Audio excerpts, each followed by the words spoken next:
Welcome back to the Gen 20 podcast. I'm Nicole. And I'm Marina. And today we are talking about how we are the problem. Hey, it's me. I'm the problem, it's me. Oh my gosh, we should be professional singers. We should. But first, a quick break for an ad. Our spaces are meant to be welcoming, comfortable, and reflective of who we are. Whether it's a cubicle, home office, living room, or game room, it's only natural to want to make your space your own. You could go with the big box store art canvases that are mass-produced and match whatever's trendy this season, or you could find artwork that truly reflects your interests and passions. Whether you want to represent your inner Whovian, channel Mulan, or remind yourself to grab another cup of coffee, Fandemonium Design has art prints to bring joy to your space, available in a variety of styles and sizes to fit small pockets or a whole wall. Check out the full selection of prints and more at www.fandemoniumdesign.com and follow the adventure on Instagram, Facebook, TikTok, and Vero at Fandemonium Design. Okay, we're back. Thanks for bearing with us as we sing to you. So Nicole, this was your idea, so why don't you start us off with how you're the problem? It's you. Okay, so of course it's me. I'm the problem. Basically, we were both really inspired by this song, and we think there's a bit of a bigger discussion to be had here because Taylor in this song, Taylor, my best friend forever, she Next to shares, me. yeah, right after it's Marina. me and Taylor, Yeah, Nicole's Marina, best friends. and then Taylor. Okay, Taylor doesn't know. It's okay. It's okay. Yeah. So she's like basically talking about her biggest insecurities and like her fears and how their outcomes as she navigates her life. And I think, at least from my perspective, it's a lot of her insecurities are about like how she doesn't fit in. Mm-hmm. And she's the quote unquote problem. And I know that we're not the only ones thinking introspectively about this. I've seen many articles being like, oh, Taylor's song Antihero made me realize that I'm the problem with dating. And it's just, I think it's like, it's really bringing to light a lot of different things. And we have done an episode before about self-sabotage, which I think is kind of similar to our insecurities because I think a lot of the way we sabotage ourselves begins with our insecurities. And Definitely. so, yeah, I think for me, if I wrote this song, I would be talking about that. I feel like we probably all want to be liked on some level, but I think one of my biggest insecurities is wanting to be liked and wanting to be successful and wanting to be perceived as likable and successful. So what are some of your biggest insecurities, Marina? Similar. I would say wanting to be liked is a big one, which if you think historically, it makes sense. One, women have been socialized to be liked, accepted, yada, yada. The patriarchy ruins everything. This is not new information. But also, this is something I talked about with one of my therapists a lot, was like it's in human nature to want to be accepted because historically we were part of big packs and big groups. And if you got isolated from the group, you got eaten by a mammoth. So it's human nature to want to be accepted. But I often feel like I don't fit in. I feel like a weirdo. I've gotten feedback that I'm a weirdo. Wow. And my biggest insecurity is that I'm just not good enough, which sucks because that's an arbitrary term. Like enough means something to everyone. There's no concrete definition. Did you have something else to say? I don't want to interrupt you. Oh, no. I just, reflecting on my life. It's fine.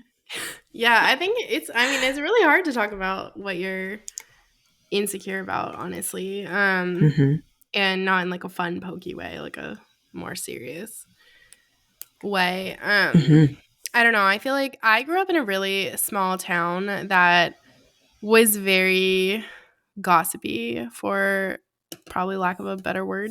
It's like basically other people knew things about me before I even knew them about me. That's like the kind of town I'm from.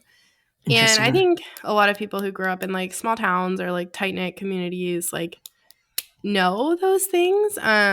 But in a lot of ways, like growing up, I felt like all of my actions were like under a microscope, and there was a lot of comparison between me and other people who were like in my, like small neighborhood friend group area, wherever. And like even with my sister, like my aunt would be like, "Oh, you don't want to listen to the same music your sister listens to." So like she would literally make us listen to two different artists, like, which is so That's weird. And interesting. I feel like growing up, like, and I never like felt like, I mean, like you said, like I never really felt like I fit in. And I never, not that the way like small town people grow up is like bad. Like I'm not saying that that's bad, but I feel like I had bigger and different dreams for myself that a lot of people didn't understand. And it was probably a few months ago, maybe longer at this point, where my brother and I we're back in the town where we grew up, and we ran into someone, and she started like, we went to church with her when we were like a lot younger, and she started asking us like so many questions about our lives.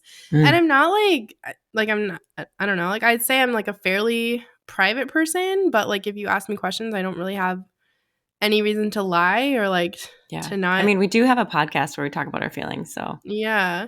it's not But like my we're closed brother, books. yeah, my brother was like deeply offended. He was like, literally, why are you asking me this? Like, why do you care other than to like go talk about it with other people? And I feel like that for me, I don't know, maybe it's like relatable for a lot of other people, but that was like a deep part of like why I feel so insecure. Interesting. Well, I do think there's a correlation of like, I don't know, I don't want to say the wrong thing and offend anyone, but there's a small mindedness that comes from never leaving your own comfort zone. Mhm. So for someone who has maybe like never pushed themselves out of their comfort zone or never like, I don't know, I want to say like left their house. We'll say it as that. Like if someone never leaves their Mhm. house, you never see the outside world. So all you Mhm. can do is speculate and talk about it because Mhm. you can't conceive it because you've never experienced it, I guess. Mhm. So Yeah. I grew up in a fairly small town, not as small as yours. And but I don't know, I feel like it was also part of the like era we grew up in where we didn't have social media, so we weren't talking about people we didn't know. We just talked about people we did. Mhm. But That's a good point. yeah, I think my insecurities come from they're like deep rooted from a lot of things that we don't necessarily need to get into. But Mhm. what I've been working on, and kind of one of the greatest things about turning 30 and getting older, because there are some not great things.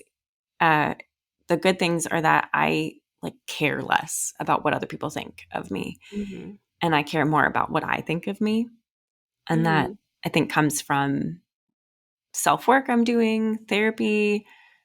Uh, my frontal lobe has fully developed, and Mhm. I'm tired. I don't have as much energy to expend thinking about other people and what they think about me. Mhm. So all of that to say that I still have the same insecurities, but I'm approaching them differently. Yeah, I think it's interesting that I think we both spent a lot of years trying to fit into a box that other people made for us Yeah. and that we were never meant to fit into. Yeah. And I think there's a lot of people who figure out that early in life, and like I definitely think I set myself on that path despite sometimes feeling differently internally. And you talked about the feeling of never being good enough. I Hmm. actually wrote an article about that in like 2013 or 2014 that still lives on Gen 20. I haven't revisited it in quite a while. But I think I think I called it like the fear of never being good enough. I'll look it Because up. yeah, I think there's a lot of pressure to be a certain way. And I was reading something recently, I'm always reading something recently about how I think Gen Z is a bit more accepting of like individuality.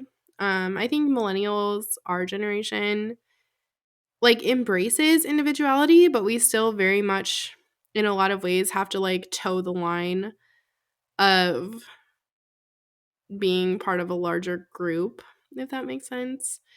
and Mhm. are not necessarily like as accepted. Because I feel like millennials, like we grew up with a lot of that's like part of the reason we started Gen 20 anyway, was because our generation was being told that we couldn't do certain things, or that we were being made fun of, like even in the workplace, for acting certain ways and wanting to do certain things. Oh yeah, even 10 years later, now it's Gen Z making fun of us for being like crotchety old millennials. But I know. then the boomers above us are like, why don't you have kids or a house? Stop drinking coffee and avocado toast. You know, I know. it's from both sides, this weird Yeah. perception. We're in like a weird spot for sure. And We're- it's just I don't know. I think it's definitely it's easier to look at the sun than at your own reflection in the mirror sometimes. Not to quote the great It philosopher. must be exhausting rooting for the anti-hero. Um, it is, but like you always got to be in your own corner, Mhm. because not everyone will be, and like some people will actively be in the opposite corner, Yeah. and that's hard. It's hard. I think one thing I've learned as I've gotten older, as I've moved away from my hometown, and not to say that you have to move out of your hometown, but just for me that's what was best. Also, it just I got into grad school across the country. I had to go where they accepted me. Um, Mhm. but stepping completely out of my zone and moving away from my support network was really interesting because I had to rely on myself a lot more, but I Mhm. also had to strengthen my ties with my family and friends because I couldn't go see them. I couldn't Mhm. just like not that I couldn't count on them, but they were physically a plane ride away. And so I had to really work on connection from an emotional sense. And as I made new friends, because I was far away from physical friends, Mhm. I learned the different styles of support. And basically, over time, I've surrounded myself with people who are in my corner. So anyone who was Mhm. a situational friend because we grew up together, but we didn't have much in common. We didn't have to stay friends. Mhm. Best of luck to them, but they didn't have to be in my friend group judging me because they could Mhm. just go live their best life and I'm living my best life. Like, Mhm. I think that is a huge thing. If you're already insecure and rooting against yourself, it's going to be hard. But having people who see you for who you are and see the good and the bad and still Mhm. support the good are really important. I had a conversation with a good friend of mine the other day because I was talking about one of my insecurities and how it related to my building my business. And she just said, I wish you could see you the way I see you. And I was like, damn, I need to Me think about that. too. Oh, Me I'm too. working on it. I'm trying to look in the mirror. Yeah, you just I mean, maybe if you do it in the dark, that'll like help break the ice. Maybe. Maybe if I do it with my eyes closed, it'll be easier. Yeah, yeah. Write that on your next album, Taylor. Taylor, we love you. In case you didn't know, we're huge Swifties. And I think one of my insecurities that we can talk about because it directly pertains to the podcast is wanting this podcast to be successful Mhm. because there's been such a boom in the last 5 years of podcasting, and we see how big they can get, how popular they can get. And when we first started this, I had maybe doe eyes of like, this is going to be so great. Oh my gosh, we're going to have hundreds of thousands of listeners. And I haven't looked at the stats recently, but I don't think we're quite there yet. But Mm. I think the expectations we had for this podcast kept us more rigid, and we were trying to like do it right and make sure we were pleasing everyone and not ruffling any feathers. And now in season 4, we're a little bit more unhinged, as you may have noticed. It's a little bit less polished, but it's a lot more us. And so I think that's also allegorical, maybe, That's why you of, guys love the podcast, isn't it? That's why you're gonna give us a 5-star rating and review. but Thank it's you. part of, to bring it back to like your 20s and your insecurities, it's like part of growing up is growing into yourself and accepting who you are, Mhm. like flaws and all, chaos and all, unhinged Taylor commentary and all. So Mhm. Mhm. So if you're thinking, I'm the problem, I'm the reason everything's wrong in my life, maybe, but also maybe not. It could be your support system, it could be just where you are in your life. There's always room to grow. There's Mhm. things can always get better. And I say this because I was very unhappy for the entire decade of my 20s. Mm. And now I'm 31 and things are still really hard and I still feel insecure and worried a lot, but I'm so much happier. Like I'm happy, period. Mhm. So, Nicole, tell us about how you're working on your insecurities. How am I working on my I want to insecurities? deflect. Um, I write a lot of mantras to myself on the top of my to-do list and my Mm, notes I about the love that. things that I am insecure about. And a lot of times the things that I'm insecure about are the things that I equate to what make me worthy. Um, That's an important thing to think about. yeah. And it's really difficult. Like sometimes I find it very difficult to separate my self-worth from how much money I make. Especially as an entrepreneur, I find that very difficult. Like if I have a lower month or like something doesn't work out, I like the past year or so I would feel really down on myself about it. So part of my mantras are they're usually around money. um, That's amazing. That's such a yeah, I good thing to mean, do. like Can I it's borrow some? yes, I will share that with you. I don't really want to go too much into the like financial aspects of anything, but I mean, like I like looking from an outside perspective, it's like I really have nothing to be worried about or concerned about or like why I get so down on myself about it. Hmm. So I've been really trying to like separate myself from like a dollar amount, which Yeah, is really hard to I also am trying to do that because I think a lot of do. the entrepreneurial life makes us stare at that because Mhm. we grow up conditioned that the work we end up doing is our worth. But when you are an entrepreneur, you're constantly pitching yourself, selling yourself, trying to grow your brand or your business, and you're not getting a built-in, every 2 week paycheck that Yeah. says, "Good job, your work is paying off. Good job, you're still worthy." It's like, Yeah, it's like when you own your own business, like you're not looking at, month to month or job to job, you're looking at like trends over time, like mhm, year over year in like 5-year period over 5-year period even. And like that is very difficult to do, especially when you are the one solely responsible for mhm, your business's revenue. yeah.